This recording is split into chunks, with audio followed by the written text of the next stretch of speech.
This is Tall Tale TV, your podcast for sci-fi and fantasy short stories. This story may not be suitable for all audiences. Refactored, written by Ed Nobody, performed by Chris Herron. Space is boring as hell, and anyone who tells you otherwise is lying out Uranus. Sentenced to this black expanse, what else could Jim do but throw back 6 ounces of mildly intoxicating astronaut mead? The powdered kind, no less, which was gross as hell, but at least they made it with new water these days, synthesized from onboard hydrogen stores instead of recycling sweat and all kinds of other bodily fluids in the process. Chugging on his frosty one, he threw his gaze out at the progressively blurry starfield whizzing before him. Maybe he was drunk. Maybe they were just going really fast. Well, they were on their way to Ganymede now, like it or not. Not. He'd rather be on Phobos, fighting demons in the interdimensional warp open to hell. That didn't happen, of course. It was just a stupid story spread to scare newbies. What did happen was a Chinese industrial takeover of half the solar system because they developed the engines for hyper-extended travel first. Well, whatever. His country caught up eventually, didn't they? Celebrating second place. So much for national pride.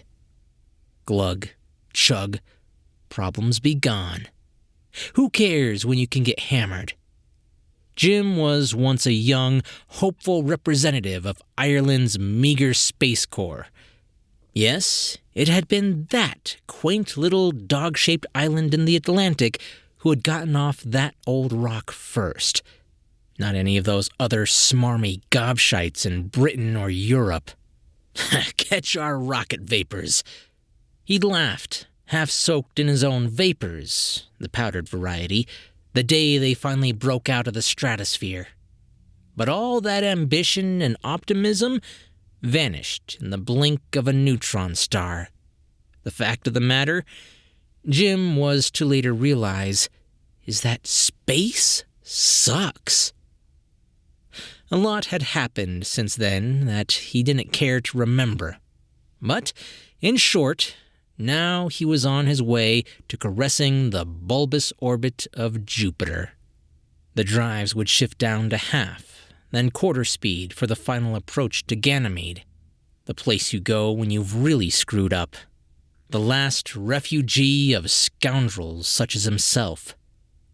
Ganymede employed more than half of Earth's space expats, all of them rabid criminals. Maybe humans were just prone to act this way when released from the constraints of gravity, government, and society. That didn't count the Chinese, of course, who were their own beast, a commercial monster voraciously consuming half the gases of Uranus through Pluto. Jim chuckled at the thought. Gas guzzlers were generally looked down upon as blue-collar rubes. But what of Jim? Was his chosen profession any better? Space cruiser welder. Sure, it paid fine, but the location. Point being that Ganymede was space's shit heap.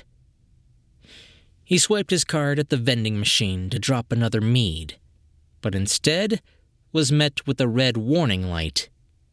This light brought with it a rude awakening. Daily consumption limit reached. Jim's heart sank faster than a broken satellite on re-entry.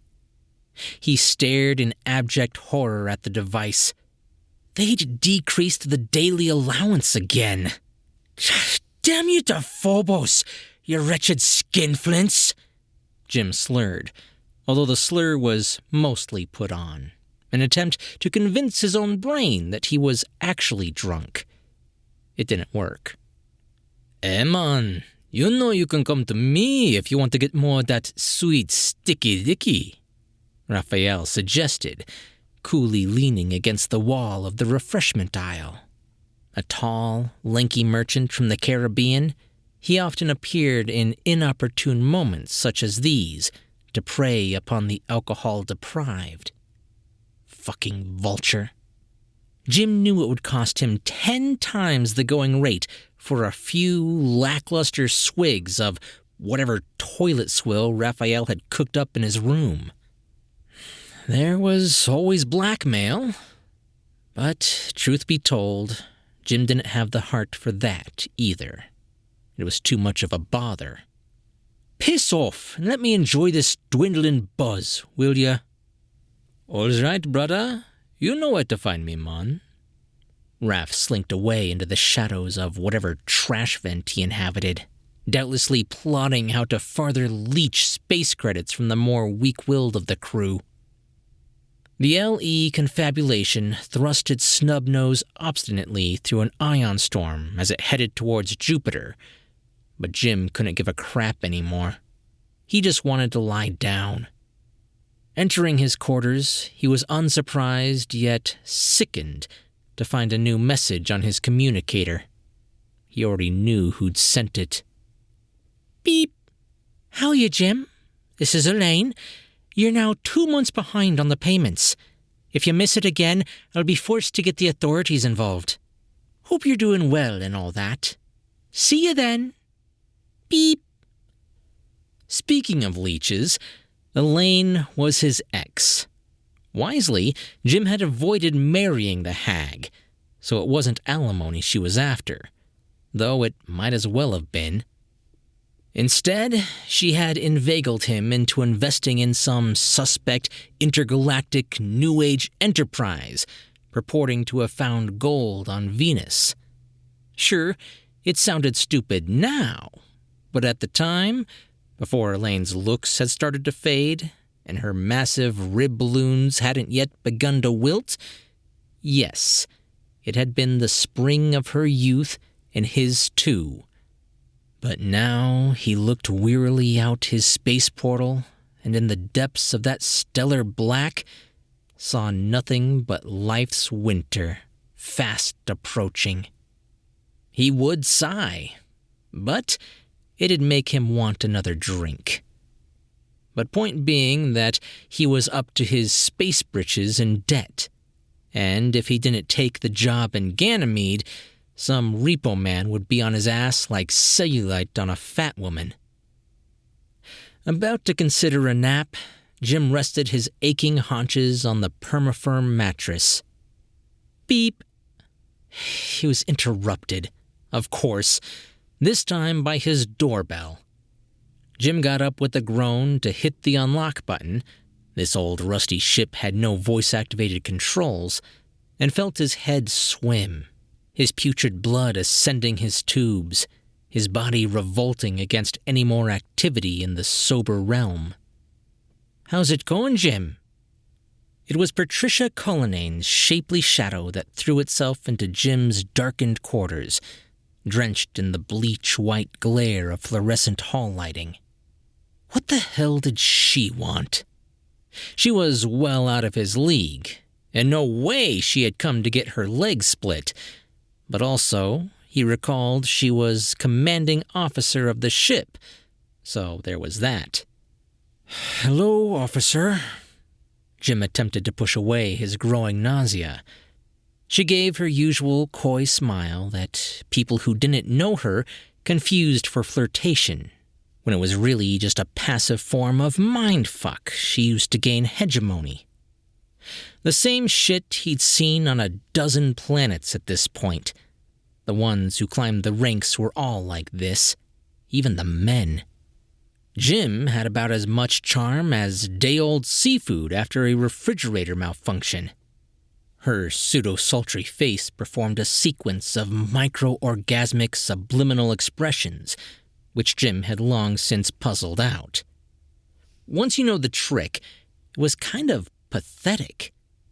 Yet, he knew many a recruit would still fall flat on their asses for this hyper-estrogenated corporate slag. Next, she spat out an alluring string of wet syllables, each one reminiscent of sucking a cock. His would never be sucked, certainly not by her, and probably not by anyone without due compensation afterwards. Jim, maintenance tells me we have a slight flaw in the lower starboard hull. So, fix it. Entertaining her poisoned yet sugary words, even for an instant, would be enough to sink into hypnosis. Hence, Jim made sure to keep their dialogue to a minimum. The thing is, our engineers on board are all perplexed by it. Perplexed? Jesus, Patricia. Officer, where'd you hire all these greens from? If they can't even hammer out a kink, sure... She looked at him with an artificial sweetness, unable to hide the coldness behind her gaze, like when you touch the glass of a porthole and somehow know it's absolute zero on the other side. This, and other such thoughts, briefly scratched Jim's cortex, but all he could manage to reply was, "What?" She sighed. Look, Jim, you're the only one on board who has the expertise to solve this. Our alternative is to try and land on JS2. Which, fuck that. JS2 was an overpriced Saudi ball of titanium floating miserably on the orbit of Jupiter, expressly set up to catch ships in a moment of weakness and exploit them for everything they had. In retrospect, they reminded him of Raphael. Anyway, Patricia was pretty and had shiny black hair, but only medium-sized tits, even though her neopolymer bra made them look way huger. "How much are you gonna pay me, then?" Jim grinned sadistically. The ball was in his court for once in his pathetic life. If he milked this hard enough, maybe he could even forego the whole sentence he was set to face on Ganymede. She wasn't relenting, of course. This was her jam, as strawberry as her nipples that Jim imagined poking through her bra, although the microscopically perfect integrity of the garment made such an event physically impossible. It was nice to imagine. "Double your usual rate," she said sternly. He'd need 4 times that, but he had yet to consider his next move, a beginner's mistake when trading blows with a social vampire of her prowess. Think, Jim Murphy. Strategy. Are you going to do it? Now she was pressing him. Jim felt several beads of sweat form on the back of his head and run down the crook of his spine. Fuck. If only he'd had a proper drink that morning. Panic-stricken and desperate, Jim dragged Patricia into his room and threw her down on the bed. When thought does not prove your ally, take action. Who said that again? Or did he just make it up? Well, now you've done it, Jim chastised himself. But no, they needed him, damn it. And PC had doubtless been on her back more times than he'd run out of liquor credits. The auto door slid shut, and Jim stood menacingly over the fallen officer, her face frozen in shock. Then, melting into confusion. Then, her eyes moving, twitching. No, don't let those monstrous gears in her head start turning. Otherwise, it's curtain for you, Jim Murphy. Forget strategy. It wasn't his strong suit anyway. Now what? As it stood, he had yet to commit an act of sexual aggression. He had only alluded to it. But the effect on her, at a more primal level, clearly had obtained the same effect. What to do? Thanks to his massive hangover, he didn't even have a hard-on. All of these thoughts passed him by in the span of a second. He knew what to do, what must be done for the good of his future. He knelt down on the bed, one knee between the space of her thighs, her legs parted from where she had regained her balance mid-fall. He leaned over, palms on the bed, face hanging above her face, that pristine face, usually so smug and domineering, so satisfied with her own sexuality and the power it gave her. But not in this moment. Yes, he could smell her perspiration mixed with perfume. Moonbrand, only the best. 3 months of credit if he were to chance buying it. And her eyes, wide, pupils engorged, mouth slightly parted. If he acted now, he could take her. But, more importantly, he knew, sliding his hand inch by inch between the space of her thighs, but never making contact with her rich, delicate skin, he would not be devouring this perfect specimen. Instead, the lack of which was expected in this heated moment, the lack itself, would weaken her will.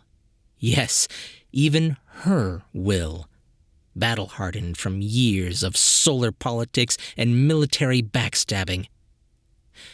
On his bed, the rules of engagement did not apply, and it was just his body with hers, on hers. And if he didn't, if he denied her this basic animal right, she would fold. He knew. Not twice the amount, he would whisper delicately in her ear, his hand just brushing casually near her pubis.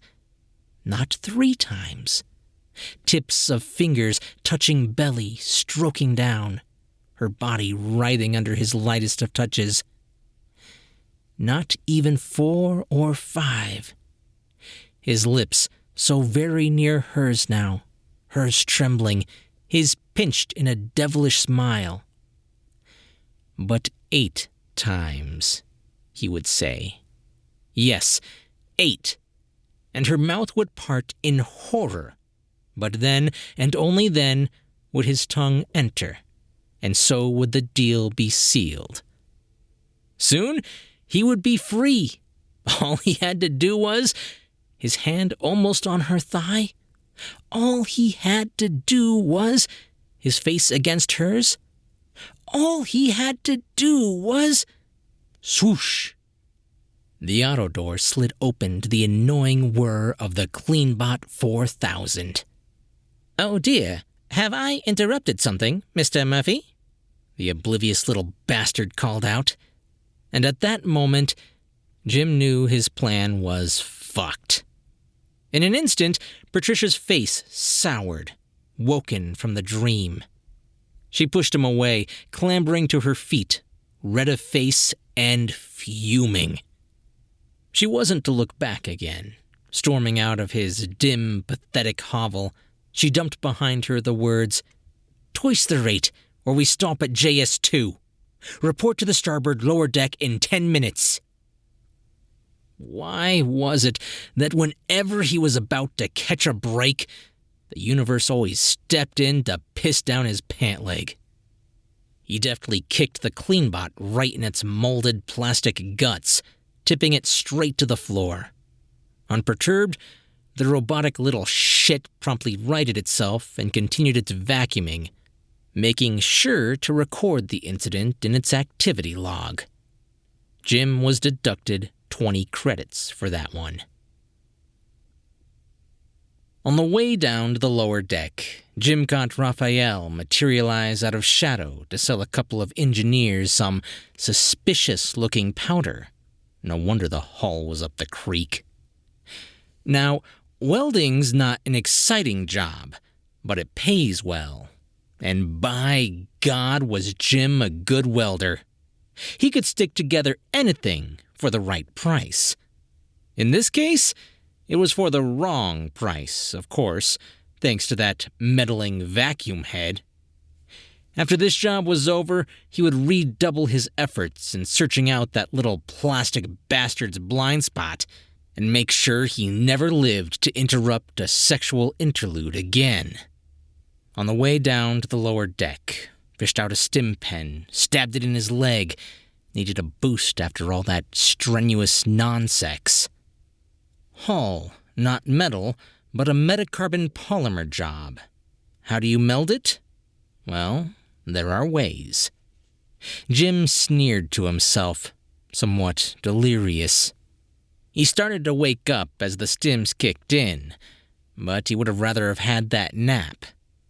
Jim was one of the few privileged members of the Polymer Cutters Society and knew the secrets of quick melt, a laser technology in the hands of but a select few, capable of instantaneously turning the outer layer of metacarbon to liquid, allowing it to fuse with other panels of the same material. Members of the society would share the hidden secrets of Earth with one another at clandestine meetings, as they imbibed exquisite drinks made from the rare fruits of Venus and had regular intercourse with the hottest girls space had to offer. All of this was bullshit, of course, but Jim had nothing else to think about on the way down to the breached deck on the mud-slow elevator. As for quick melt, any old Irish tradesman with his bum crack hanging out could get a license for it. So... Ding! The junk box elevator landed safely on D1. Whoopee! Jim jumped out, clutched his trusty laser, and waltzed on over to the problem site. The tickling of solar wind on his face told him things were real bad down here. Great. He hadn't even brought his hazmat suit. He'd land on Ganymede with either a new tan or a tumor. Immediately, the problem became clear. One huge white bulge ripped across the surface of the inner hull. Like when you bend an action figure too hard and the plastic weakens. "Oh, Jesus," he whispered, plugging in the laser to his belt battery and stepping up top a chair in the vicinity to take a closer look. He tentatively buzzed a few areas of the damage. Zit, zit, zit. He pondered out loud. This is a real bitch, huh? Will it be a problem? There behind him stood Patricia and one of her corporate goons. She looked at Jim with less of her usual seductive allure and more of something approaching cold fury. It was the usual buyer's remorse Jim's lady friends got after he'd had his filthy way with them. Well, I can get us to Ganymede, Jim said confidently, although, truth be told, he wasn't much confident at all. Can't guarantee a tour across the galaxy, though. The whole mid-layer needs replacing. The hull breach screwed with the insulation, and it's been subjected to the zero temperature of raw space for hours. Patricia's face turned from stone to lava. The entire mid-layer? But that could cost... Yeah, your bill this month is going to look like the time I found out about sex hotlines to Venus. That's ridiculous, the goon responded. What can I say? Jim replied. I didn't have a good interplanetary provider. Patricia sighed, her whole cucumber-cool gimmick up in so much quick-melt vapor. Are you sure? There isn't a way this can be patched up? Patched up? Lady, that is, officer. You can patch all you want. Heck, paint it polka dot for all I care. Fact is, the hull only stays stable as long as you maintain absolute separation between strata.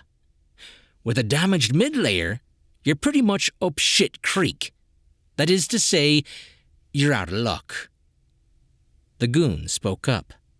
What if there was a way to, refactor the mid-layer? Re-what? The left side of Jim's mouth went up in a grimace. the face he reserved for people who didn't know jack about his work, yet offered up inane theories about it regardless. "Yes, you see, he sniffed. "We at Multicore have developed a novel method for rejuvenating damaged polymer by refactoring its molecular integrity. The details are, a trade secret. I'm sure you have many of those yourself, Mr. It's Murphy.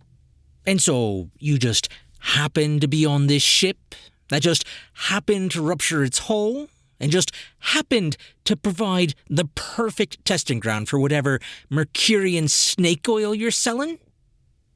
Patricia looked the way you do when one of your family members burps at the dinner table when you have a guest over.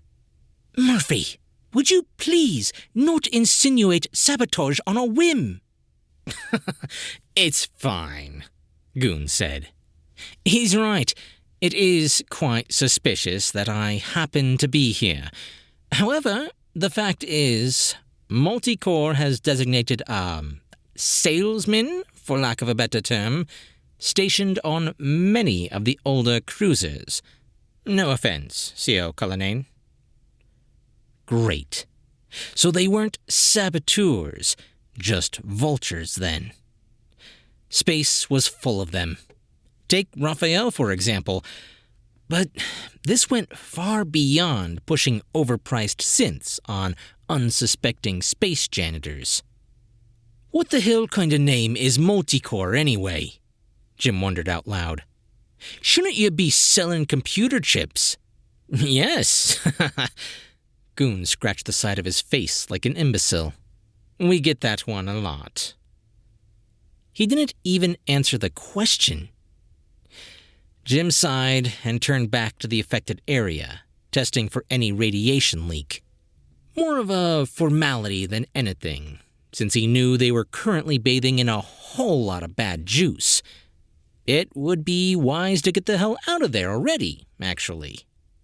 "Well, anyway," Jim replied cheerfully, "if you think you can fix it, go nuts." He climbed down from the chair and cowpoked it back over to the lift. Patricia's eye daggers were nothing compared to being ionized. He was getting the hell out of there. Manners be damned.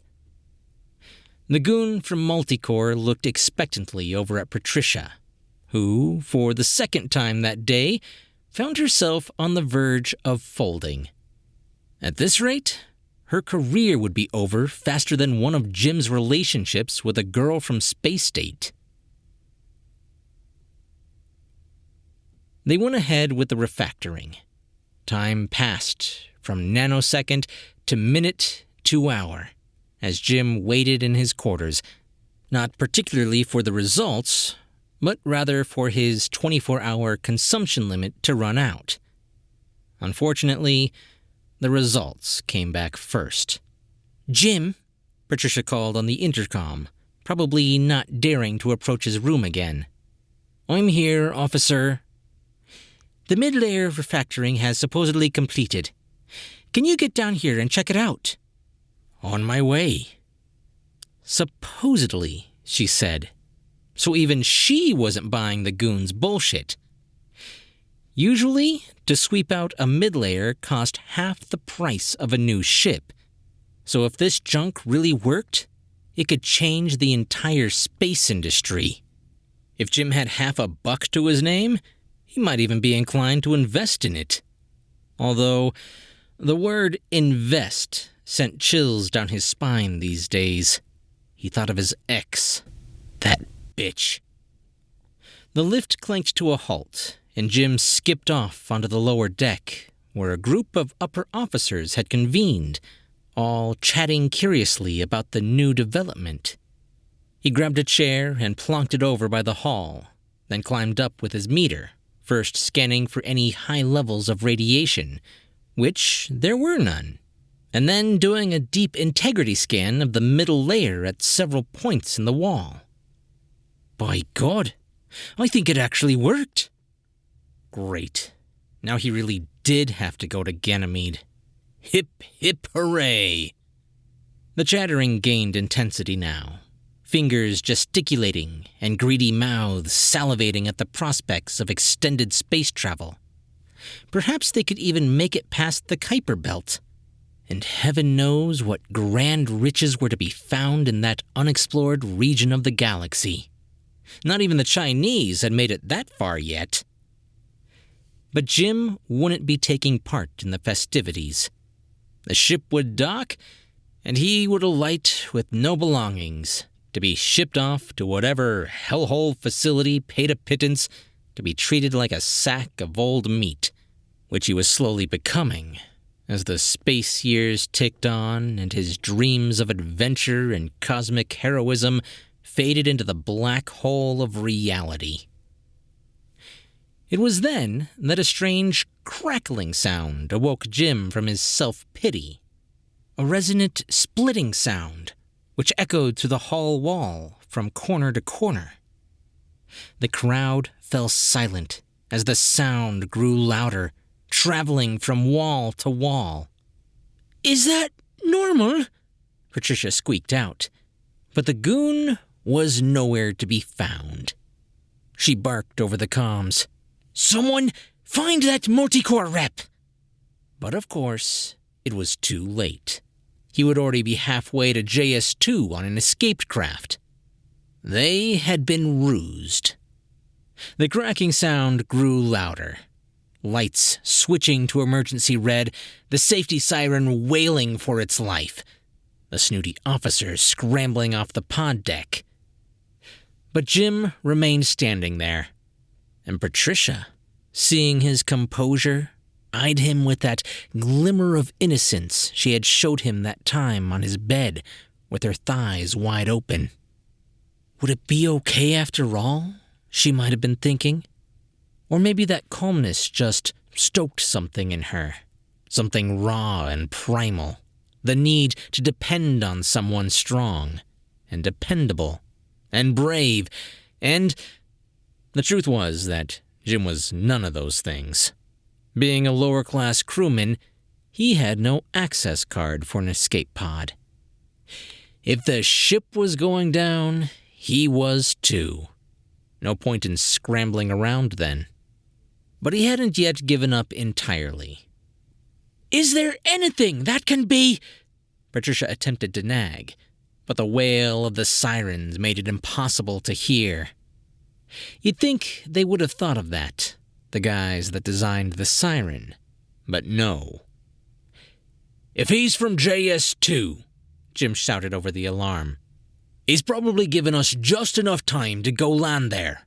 Otherwise, they'd have nothing to gain." Upon hearing this felicitous news, Patricia snapped out of her brief plunge into female weakness. "Of course! The motive was never to destroy us. We don't pose a threat to them." By them, she probably meant the Chinese. Who else would bother fucking with a generic space cruiser? But Jim didn't really give a crap either way. In spite of the circumstances, he still found himself checking his watch to see if his 24 hours were up yet. "I'm heading back to Central Command. Will you do what you can to protect the hull from cracking open?" "Of course, on one condition." Patricia sighed and yelled, "All right, damn it! You can have 10 times the rate we agreed on." She hurried off. Actually, Jim hadn't thought of that at all. He was just going to ask to borrow her dining card so he could have one last mead while they awaited death. Well, if he was going to get paid, then that was another story. Here was his domain. Even on the brink of death, Jim was an expert at welding. He quick-melted the everlasting heck out of those panels, scanning here, scanning there, connecting weaker panels together through temporary bridges, whipping back and forth across the deck like a madman trying to hold up this house of cards just long enough to land. Patricia disabled all safety restrictions and steered the cruiser like a fireball out of hell down towards JS2, where, no doubt, many a vicious little junk peddler was presently rubbing his hands with glee. But Jim could care less. As long as he got a payday, what did it matter how much the Irish Space Corps got bamboozled for? The thought gave him ever greater vitality, inspiration, or even, was that hope? Yes, a forgotten feeling, lost in the bottom of a mead cup long ago. Maybe he could forget about his ex, end her mind games, and the 10-inch knife she had left in his spleen. Yes, he thought, dancing back and forth between panels with the light touch of a master. He would rejuvenate his whole life.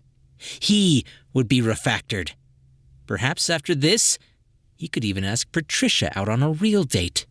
And not just a quick stuffing in his quarters either. Perhaps he could move up the ranks of the ISF. Perhaps he could be a real space officer, just like his heroes. The cruiser swept out an elegant arc as it finally came to a definitive thump on the landing bay of JS-2. The doors swung open, and many a green-faced officer tottered out. Half the complement had already self-jettisoned and wouldn't make it over for days. A thought which filled Jim with glee. He casually took the lift up to the first floor of the ship, where Patricia was waiting. He walked up to her and saluted, not in jest, but with the correct posture and attitude of a regular officer. She returned his salute. "Fine job, Mr. Murphy," she said with the first genuine smile he'd ever seen her wear. "You might just have saved our asses." "Well, in return, can I ask you a favor?" She blushed and looked away, but after hesitating a short while, turned her face up to him again. "Of course." "Great," Jim said, grinning from ear to ear. "Would you lend me your dining card?"